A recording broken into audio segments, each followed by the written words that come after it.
YONO கப்பலை பிரயாணம் பண்ணிட்டு போகும்போது சூறாவளி காற்று வந்துச்சு, கடல் கொந்தளிச்சிச்சு. அப்போ யாரோ ஒருத்தர் வந்து வேண்டாதால நம்ம கப்பலில் ஏறி இருக்கிறாங்க, யாருன்னு சொல்லி தேடி பார்க்கும்போது யோனாவை கூப்பிட்றாரு கப்பல் கேப்டன். நீ யாரப்பா இப்படி கொந்தளிப்பு வருது?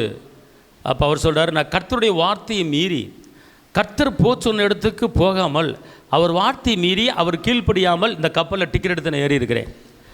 அவர் என்னை நினைவா பட்டணத்துக்கு போக சொன்னார், ஆனால் நானும் தர்ச்சிக்கு போக முடியும் ஏறிட்டேன். அதனால் என் நிமித்தமாக இந்த கப்பல் சேதம் உண்டாகுது அப்படின்னார். அந்த கப்பல் கிட்டத்தட்ட 100 பேர் மேலே பிரயாணம் பண்ணி கொண்டு இருக்கிறாங்க. அப்போ அவர் சொல்ல என் நிமித்தமாக தான் இந்த புயல் கர்த்தர் அனுமதிக்கிறார் அப்படின்னார். அப்போ அவங்க கேட்குறாங்க, அப்போ இதுக்கு என்ன செய்யணும்? ஒன்றுமில்லை, என்னை தூக்கி போடு. யோனா மீன் முழுகிச்சு காப்பாற்றப்பட்ட வெளியே வந்துட்டார், அது வேறு விஷயம்.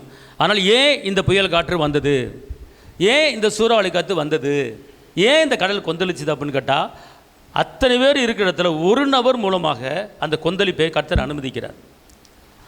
அதே போல் ஒரு குடும்பத்தில் வந்து நீங்கள் 8 பேர் இருக்கீங்க, 7 பேர் இருக்கீங்க, 10 பேர் இருக்கீங்க, 3 பேர் இருக்கீங்க, 4 பேர் இருக்கீங்க.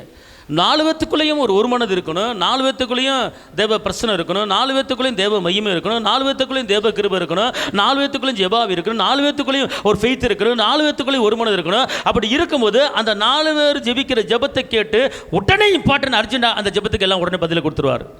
அப்போ இந்த 4 பேத்தில் ஒரு ஆள் வந்து ஒரு அவிசுவாசமான வார்த்தையை நினச்சிக்கிட்டு இருக்கும்போது ஒருத்தருக்கு அங்கே வந்து விடுதலை கிடைக்காது.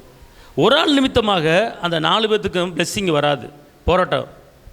அதனால் ஒரு குடும்பத்தில் நீங்கள் 4 பேர் இருக்கிறீங்களா, அல்லது 5 பேர் இருக்கிறீங்களா, அல்லது 3 பேர் இருக்கீங்களா, எப்படிப்பட்ட ஆவியில் நீங்கள் இருக்கிறீங்க, எந்த ஆவியில் இருக்கிறீங்க, தேவ ஆவியில் இருக்கிறீங்களா, உலகத்தின் ஆவியில் இருக்கிறீங்களா என்பதை நீங்களே கணித்து கொள்ளுங்கள்.